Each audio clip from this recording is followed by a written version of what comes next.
In the quiet town of Larkspur Vale, time moved gently, as if it had nowhere urgent to be. The clocks ticked softly, the wind brushed past the trees without hurry, and people learned early that rushing only made life heavier. Except for one man. His name was Elior Moss, and he hated waiting. Elior rushed through meals, rushed through conversations, rushed through dreams. He was always planning tomorrow, what he would gain, what he would fix, what he would become, yet somehow today always slipped through his fingers. One evening, as dusk melted into night, Elior wandered beyond the town's lantern-lit streets and found a small wooden shop he had never noticed before. A crooked sign above the door read, "Tomorrow, rented and returned." Curiosity slowed him for once. Inside, the shop smelled of old paper and rain. Behind the counter stood an elderly woman with silver hair braided neatly down her back. Her eyes held the calm of someone who had seen many lifetimes. "You're late," she said kindly. "For what?" Elior asked. "For yourself." He frowned. "What do you sell here?" She opened a drawer and removed a small glass vial glowing faintly blue.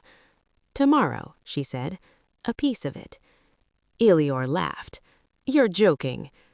"No," she replied, "but borrowing tomorrow comes with a price." Elior didn't ask what the price was. He never did. He handed her a few coins, took the vial, and the moment he drank it, the world shimmered. When he woke, the sun was higher in the sky than it should have been. He had skipped a day. At first, it felt like magic. Tasks were already completed, conversations already happened. He was closer to his goals without effort. So he returned to the shop again and again. Each time, tomorrow leapt forward. But something strange began to happen. His memories grew thin. Faces blurred.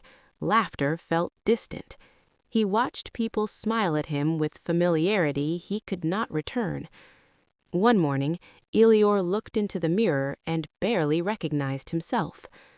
That evening, he stormed back to the shop. "You tricked me," he said. The old woman shook her head gently. "You borrowed time you never lived." "Give it back," he demanded. She opened another drawer, this one empty. "There's only one way. You must return tomorrow by fully living today." Confused and desperate, Elior left the shop. But now time moved differently. Each moment stretched. Each sound felt louder. Each breath mattered. For the first time, Elior sat still. He listened to birds at dawn.